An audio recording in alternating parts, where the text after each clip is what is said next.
Hora das notícias do esporte aqui com o Carlos Ferreira. E tem notícia lá do Remo. Ferreira, bom dia. Bom dia, João.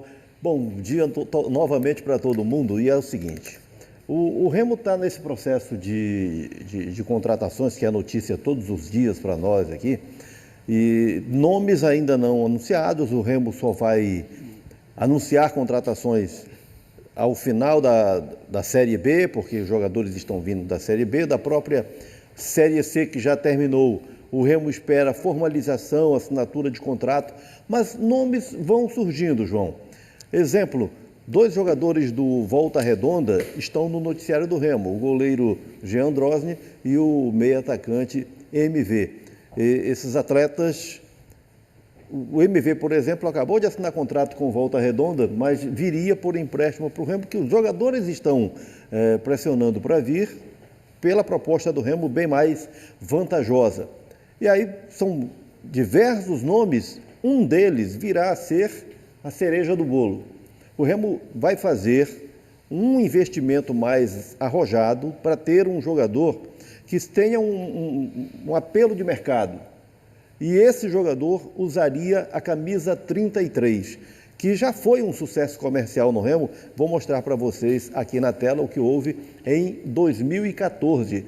Eduardo Ramos, que era o grande destaque do Paysandu em 2013 e que o Remo contratou para 2014, foi apresentado descendo de helicóptero no Mangueirão. Então ele usou a camisa 33, que eu agora vou mostrar na foto seguinte, né? Era um produto que ajudou bastante a capitalizar o Remo, a bancar a própria contratação do Eduardo Ramos. Isso era anúncio da época, é isso? Da época, nós estamos ali em 18 de novembro, né, de 2013 ainda, porque ele foi contratado para 2014, mas contratado no final de 2013, aí você vê preços e tudo mais, como funcionou, e deu muito certo, comercialmente deu muito certo para o clube do Remo.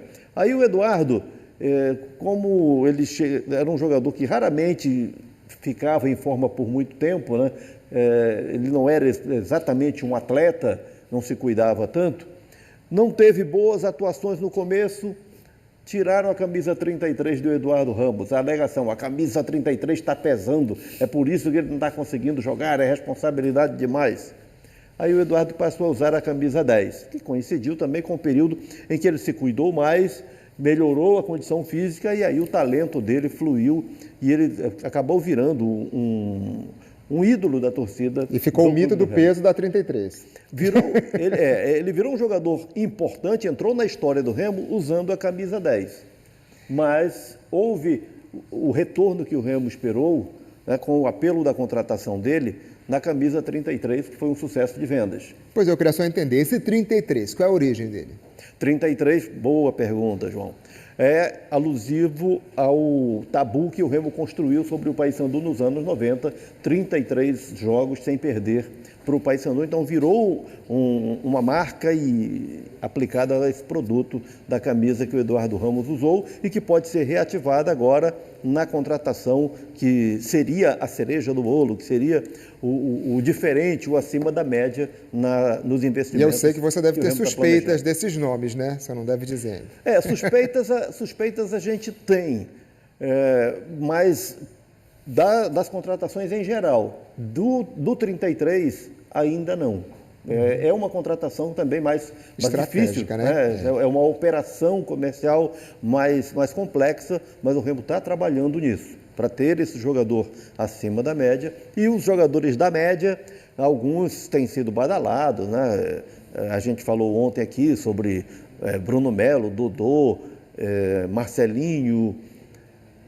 Pode ser que o Marco Antônio retorne para 2025, se mantenha no Remo, ele estava de saída, mas pode ser que se mantenha no clube do Remo. Então, os nomes, eles a cada dia pipocam. Confirmação, aí virá com o tempo. O Remo tem a data de 4 de dezembro para recomeçar as atividades, então, se novembro ainda não está sendo um mês de nomes, dezembro necessariamente será. Tá certo. Vamos seguir então com as notícias do futebol? Vamos lá? Olha, no caso do Paysandu, o técnico Márcio Fernandes esteve conosco ontem aqui na TV Liberal, falando do sucesso do trabalho dele. Afinal de contas, comandou o Paysandu nas últimas 12 rodadas, né? Tem mais um jogo que é o de domingo contra o Vila Nova, e cumpriu uma missão que não era nada fácil.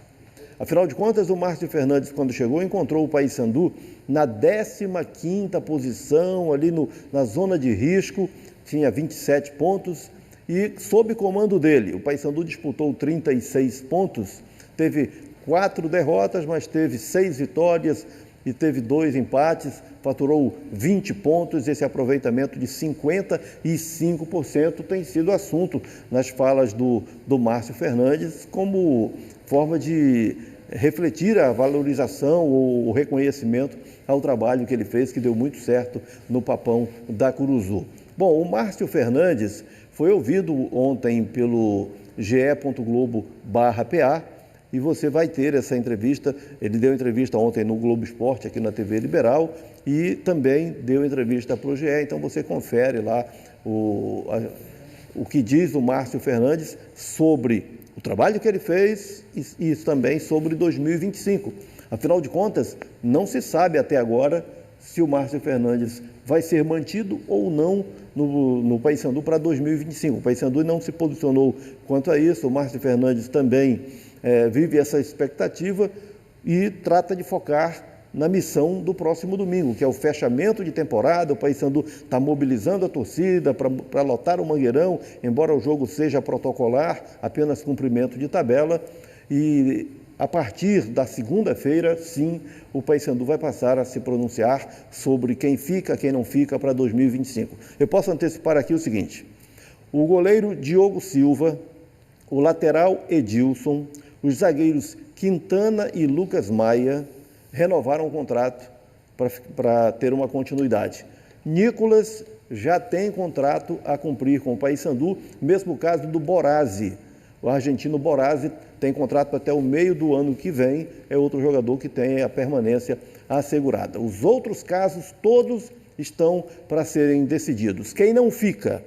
João Vieira já deu a decisão dele, não permanece no Paysandu. Netinho não permanece no Paysandu. E aí os outros casos, o caso central é o do Esli Garcia, fica, não fica. O Paysandu está buscando um acordo com os empresários do atleta, mas agora enfrentando forte concorrência, porque o Esli Garcia aproveitou muito bem as oportunidades que teve nas rodadas decisivas para o Paysandu na Série B, foi decisivo e aí ganhou musculatura no mercado, né? Despertou o interesse de outros clubes, o Paysandu passa a ter concorrência e a operação está em continuidade aí, o Paysandu se virando para chegar a um acordo para manter o atleta, porque é uma exigência da torcida. Merecimento do Esli, né? Pela visibilidade, consequência do resultado do trabalho que ele fez. Então tem muita coisa para acontecer até o final do ano, tanto em Remo e Paysandu, né? E o que vai acontecer agora, eu quero que parta de você. Então vamos lá, então, posso? Vai. Olha aí, melhorei. Muito bom, João. O PC Master é da Vila dos Neves, em Tracuateua. Seguindo com os times amadores, Seleção Paraense Master, que está invicta, que tem aí Edil, eu estou vendo ali Aldeci, Ney Salvetão, Ailton, Júnior, são jogadores que tiveram destaque, Luiz Carlos APU, que tiveram destaque na carreira profissional e agora estão com a Seleção Paraense Master. Só craque, né? Jogou no último fim de semana em APU e manteve a sua invencibilidade. Está aí, portanto, a seleção que segue invicta. E agora, os amigos da bola da quinta. Essa bola da quinta lá em Abaetetuba. É da quinta-feira, então é amanhã, é? É amanhã. Aí é o seguinte, são jogadores da quinta, né? Jogadores de quinta ou da quinta? Jogadores Prefiro da quinta. acreditar que é da quinta-feira. Depois do futebol da quinta-feira lá de Abaetetuba, o APU, que é o campeão do cinquentão lá de Castanhal. Está aí o time do APU na pose para foto de campeão. O Bacuri é de Oeiras do Pará. Está aí o time do Bacuri, da cidade de Oeiras. O BEC 1990, que é o ano de fundação, é do município de Melgaço e é uma foto retrô. Bicho do Mato. O Bicho do Mato é de São Domingos do Capim. Bola na Rede Master, município de Curralinho. O nome já é uma promessa, né? Será? Pois então. O cinquentão dos amigos da bola, lá do município de Acará. Vovôs e quase vovôs aí nessa geração lá do Acará.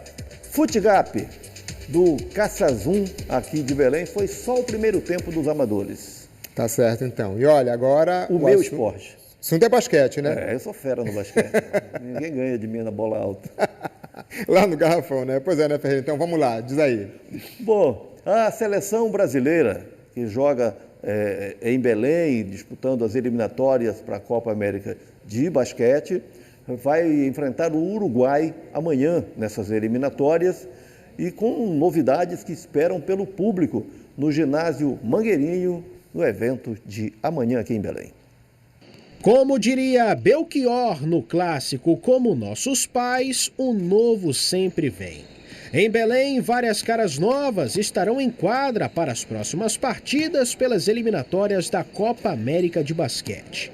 Reinan Gabriel, de 20 anos, é um desses jovens. Destaque no Mundial Sub-19, o alarmador ganha sua primeira oportunidade na seleção principal.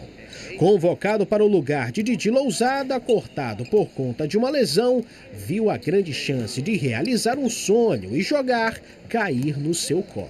Estava em casa, assim, de boa, e aí eu recebi uma ligação falando que eu ia vir para a seleção e tal, e foi um momento que eu fiquei muito feliz porque eu sempre esperei essa oportunidade. É um sonho de criança eu estar vestindo essa camisa. Então é uma oportunidade que eu vou abraçar com todas as forças, pode ter certeza. O time brasileiro ainda conta com o apoio de alguns outros jogadores experientes, como o Alan Mãozinha, que joga na Liga de Desenvolvimento da NBA, e Bruno Caboclo, pivô que chamou a atenção do mundo do basquete ao fazer 30 pontos contra o time dos sonhos nas Olimpíadas. Mas é apenas o começo de um novo ciclo olímpico. 8 dos 13 jogadores convocados têm menos de 23 anos. Para o técnico Aleksandar Petrovic, há tempo para aos poucos renovar a seleção. Mas agora é hora de encontrar novos jogadores que podem ter muita importância para o futuro do basquete brasileiro. Por isso, estou muito feliz por ter conseguido trazer aqui 6, 7 jogadores jovens, mas também é muito mais fácil para eles quando estão rodeados de jogadores veteranos, como Jorginho, Elinho, Bruno Caboclo. Por isso, para nós, é uma jornada muito importante. E com essa mistura de experiência e juventude, o Brasil pode conquistar a vaga na próxima Copa América jogando em Belém. Para que isso aconteça, basta vencer as 2 próximas partidas. E os brasileiros querem contar com o calor da torcida para conseguir o objetivo. É muito bom jogar aqui no Brasil, a torcida eu tenho certeza que vai abraçar a gente. E a gente tem que entregar o melhor dentro de quadra, conseguir essas 2 vitórias para começar com o pé direito. Então a gente está focado para isso, para ganhar os 2 jogos, e eu tenho certeza que a gente vai garantir isso daí. Então, que a seleção de basquete usufrua bem dessa atmosfera e da energia da torcida paraense, né? Amanhã, 8 da noite, no ginásio Mangueirinho. Eu estou dizendo isso só para você se orientar sobre a venda de ingressos. É só acessar o ge.globo.br/PA e você vai ter todas as informações a respeito da venda de ingressos. Fez essa relação aqui da energia da torcida paraense, a atmosfera que é proporcionada à seleção brasileira de basquete e que também foi oferecida à seleção brasileira de futebol. Não sei até que ponto isso influenciou. A gente queria muito, né, que de repente a passagem da seleção por Belém coincidisse com bons resultados da seleção nas eliminatórias, mas a seleção ontem à noite, por exemplo, empatou com o Uruguai em 1-1 em Salvador, vinha de outro empate com a Venezuela, ficou em 5º lugar no grupo, ou seja, o momento voltou a ser de pressão em cima da seleção brasileira de futebol. Futebol, gente, evento grande. Vamos ter o jogo de domingo, Paysandu e Vila Nova. Dentro da mobilização que o Paysandu está propondo para o Mangueirão receber um grande público. E esse jogo teve o seu horário ajustado. Vai ser às 4 da tarde. Domingo, 4 da tarde, Mangueirão, Paysandu, Vila Nova. o último jogo oficial do Papão na temporada. Valeu, Ferreira, pelas informações. Eu vou, mas volto, João. Tá bom, te espero. E no meu retorno a gente vai falar sobre esporte, saúde, atividade física para paciente oncológico, no caso do câncer de próstata, associado aí ao Novembro Azul. Valeu, então. Muito obrigado.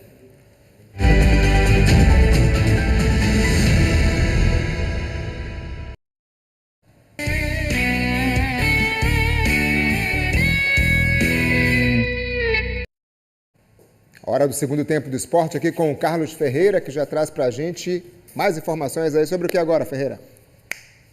Sobre isso aqui. Times amadores abrindo segunda etapa do desfile futebol das quartas. Hoje tem, né, João?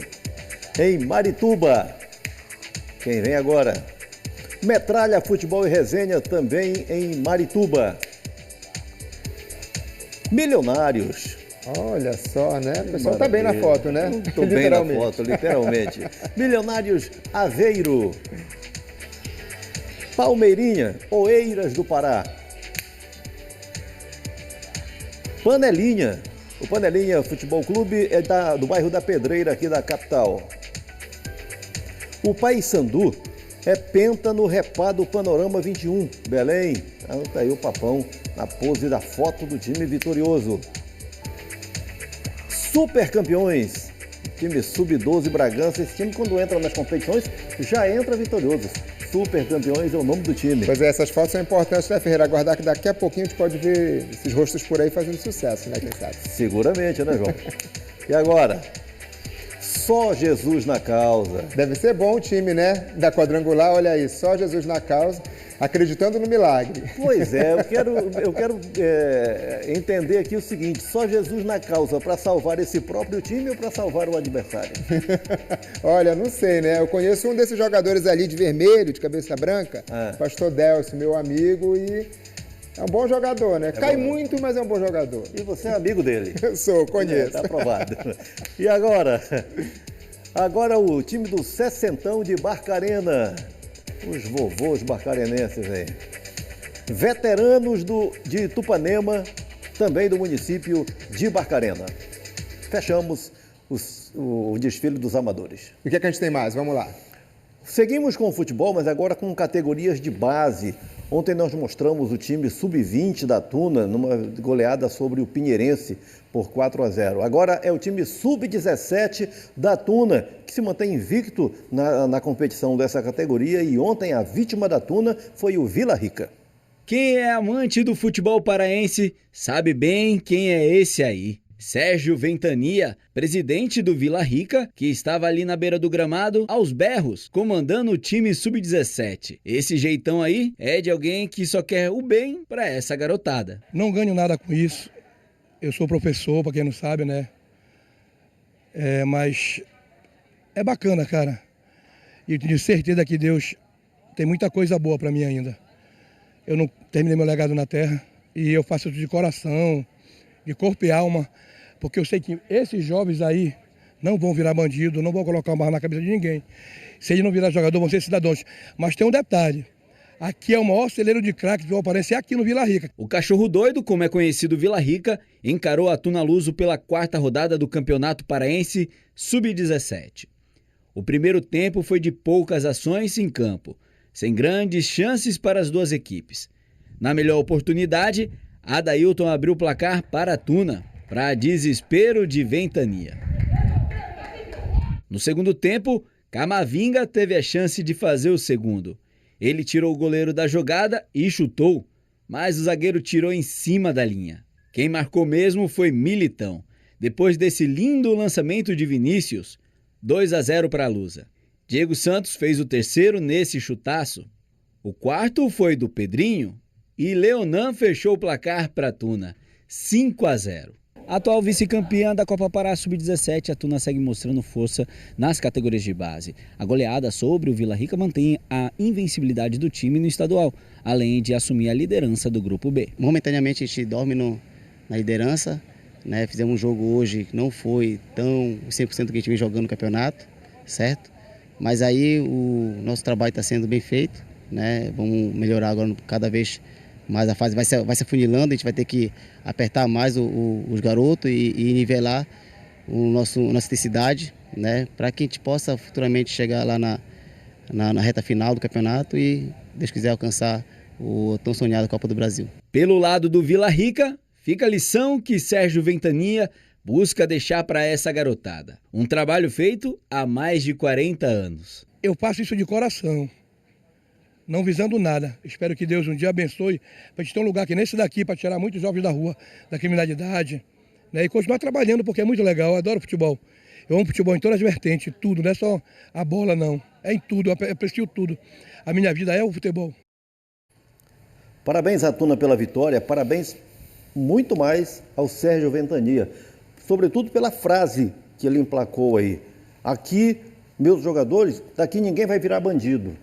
Porque essa proposta de inclusão, de abrir oportunidades, de educar, de encaminhar, é a principal função que o futebol pode cumprir nesse período de formação, que não é apenas a formação de um jogador que de repente pode seguir carreira, mas é a formação de um cidadão.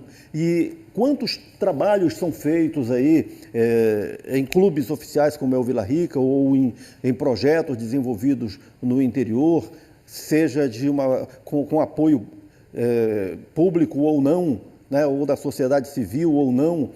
O futebol, o esporte de uma forma geral, todas as modalidades. Mas o futebol tem toda uma magia, porque o técnico de um time de categoria de base, João, ele tem poder sobre o sonho do garoto. E com esse poder sobre o sonho, ele tem como contribuir nessa formação. O futebol cumpre essa função e isso ficou muito bem traduzido aí na fala do Sérgio Ventania. Formar craques para a vida, né, Ferreira? Muito isso. E por falar em vida, você fala saúde. Esporte e saúde, o nosso assunto de todas as quartas-feiras. A importância de exercícios físicos para os pacientes oncológicos que sofrem com câncer de próstata, esse assunto que está aí para reflexão no Novembro Azul e que hoje é tema do nosso Esporte e Saúde. Para isso nós temos a palavra de uma especialista. Vamos lá. Durante muito tempo, acreditou-se que pacientes oncológicos precisariam estar de repouso durante todo o tratamento contra a doença. Entretanto, os últimos estudos mostraram justamente o contrário. Inclusive, os médicos oncologistas têm indicado bastante para esses pacientes a prática regular de exercícios físicos.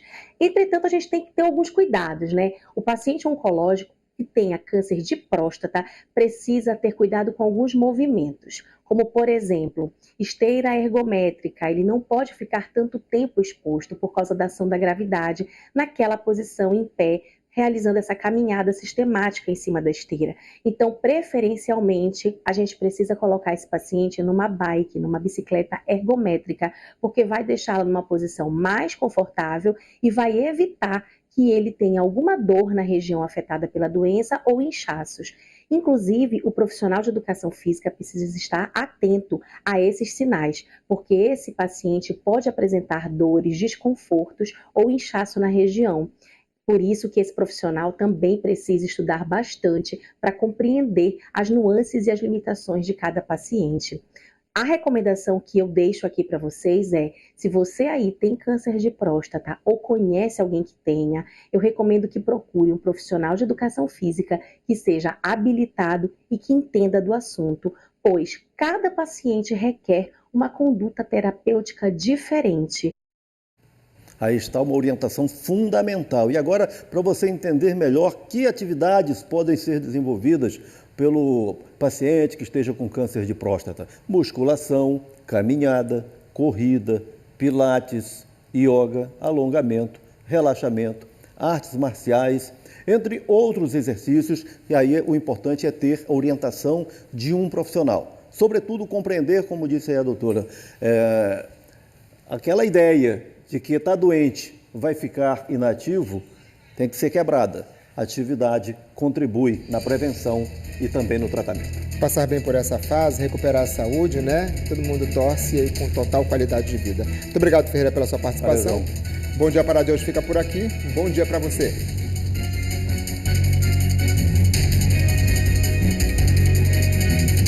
Bom Dia Pará. Oferecimento Dr. Premier Odonto Médica. Oncológica do Brasil. Tratamos o câncer. Cuidamos de você. E Cartório de Protesto. Uma solução para recuperar o seu crédito. Nessa quarta-feira nós vamos tomar